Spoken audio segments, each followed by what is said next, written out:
샬롬, 좋은 아침입니다. 오늘 말씀은 고린도전서 7장 1절부터 24절까지입니다. 너희가 쓴 문제에 대하여 말하면 남자가 여자를 가까이 아니함이 좋으나 음행을 피하기 위하여 남자마다 자기 아내를 두고 여자마다 자기 남편을 두라. 남편은 그 아내에 대한 의무를 다하고 아내도 그 남편에게 그렇게 할지라. 아내는 자기 몸을 주장하지 못하고 오직 그 남편이 하며 남편도 그와 같이 자기 몸을 주장하지 못하고 오직 그 아내가 하나니 서로 분방하지 말라. 다만 기도할 틈을 얻기 위하여 합의상 얼마 동안은 하되 다시 합하라. 이는 너희가 절제 못함으로 말미암아 사탄이 너희를 시험하지 못하게 하려 함이라. 그러나 내가 이 말을 함은 허락이요 명령은 아니니라. 나는 모든 사람이 나와 같기를 원하노라. 그러나 각각 하나님께 받은 자기의 은사가 있으니 이 사람은 이러하고 저 사람은 저러하니라. 내가 결혼하지 아니한 자들과 과부들에게 이르노니 나와 같이 그냥 지내는 것이 좋으니라. 만일 절제할 수 없거든 결혼하라.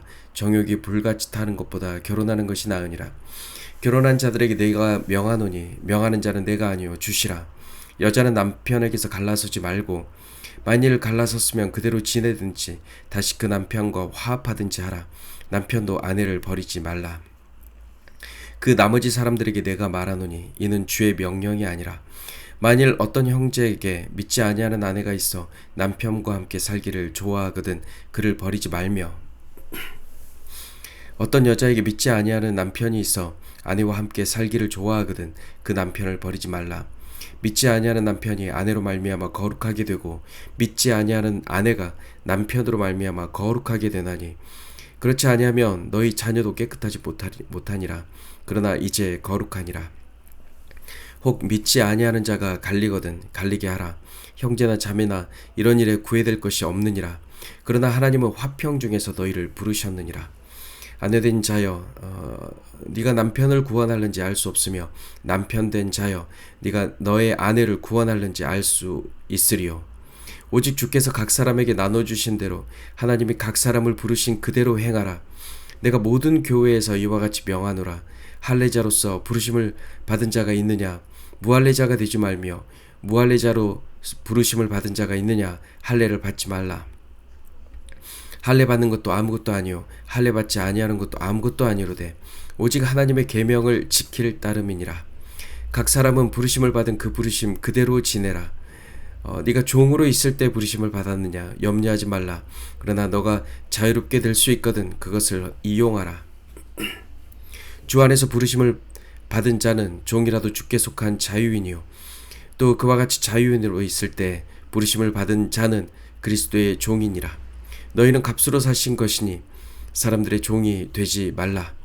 형제들아 너희는 각각 부르심을 받은 그대로 하나님과 함께 거하라. 아멘. 바울은 성, 음식, 음료에 대한 금욕주의자가 아닙니다. 바울은 골로새에 보내는 편지에서 금욕주의를 명확히 비판했고 에베소 교회에 보내는 편지에서 결혼에 대해 매우 긍정적인 태도를 취했습니다. 그의 유대적 배경을 고려할 때 결혼을 죄처럼 보는 것은 바울의 생각이 아니라 고린도 교회의 일부 입장으로 보는 것이 더 자연스럽습니다. 물질 세계와 몸에 대해 부정적인 태도를 가진 고린도의 일부 교인들의 그 잘못된 영성에 대해 오늘 바울이 지적합니다. 창세기 2장에서 여호와 하나님은 사람이 혼자 사는 것이 좋지 않다 하셨고 내가 그를 위하여 돕는 배필을 지으리라 하셨습니다. 그런데 오늘 본문의 1절은 창세기 말씀과는 반대로 여자를 가까이 하지 않는 것이 좋다라고 합니다. 이 표현은 당시 헬라 철학의 이원론에 심취한 고린도 교인들의 주장입니다. 세상 철학에 푹 빠진 고린도 교인들은 영적인 것은 선하고 육적인 것은 무가치하다고 여긴 것입니다. 하지만 바울은 성은 부정한 것이 아니라 결혼 안에서 선한 것이라고 강조합니다. 바울은 성을 하나님의 창조 질서 안에서 바르게 사용해야 한다고 말합니다. 그는 다음 세 가지를 말하는데요. 첫째, 각 남자는 자기 아내를 가져야 한다. 각 여자는 자기 남편을 가져야 한다. 둘째, 남편은 아내에게 마땅한 것을 주어야 한다. 아내도 남편에게 마찬가지다. 셋째, 아내는 자기 몸에 대한 권한이 없다. 남편도 자기 몸에 대한 권한이 없다. 이 세 가지는 결혼 안에서의 남편과 아내가 서로 책임을 져야 하는 언약 관계임을 말합니다. 하나님의 창조 섭리 안에서 바울이 이러한 세 가지를 강조하는 이유는 고린도 교회의 음행들이 실제 발생하고 있었기 때문이고, 일부 남편들이 그 관계를 거부당하여서 창녀에게 가는 상황이 발생하기도 했기 때문입니다. 부부관계는 일방적인 지배나 착취가 아니라 서로 자신을 내주는 헌신의 관계입니다. 동등한 권리 안에서의 성적 순결과 의무를 지는 것이죠. 하지만 극단적인 금욕주의나 영지주의자들의 영향을 받은 고린도 교인들은 그 결혼을 잘못 오해해서 사탄이 틈을 타게 했고, 남편과 아내가 서로 자기 몸을 주장하도록 만들었습니다. 결혼은 하나님께서 정하신 것입니다. 결혼은 창세전 아버지와 아들의 관계를 반영하고 어린 양과 신부를 예표하고, 결혼은 예수와 교회를 상징합니다. 그 관계는 끝없는 사랑과 자발적인 복종으로 이루어집니다. 남편은 끝없는 사랑으로 날마다 신랑 대신 예수를 나타냅니다. 아내는 자발적인 복종으로 날마다 신부된 교회를 나타냅니다. 우리의 결혼은 일반적인 세상의 결혼처럼 남녀의 사랑에 머물지 않습니다. 우리 그리스도인의 결혼은 대단히 거룩하고 순결하며 또 아름답고 영원한 그리스도의 사랑과 교회의 복종을 담고 있습니다.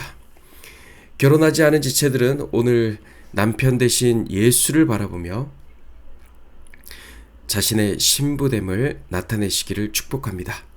결혼 안에 들어온 지체들은 신랑 되신 예수와 신부된 교회의 그 어떠함을 나타내시기를 축복합니다.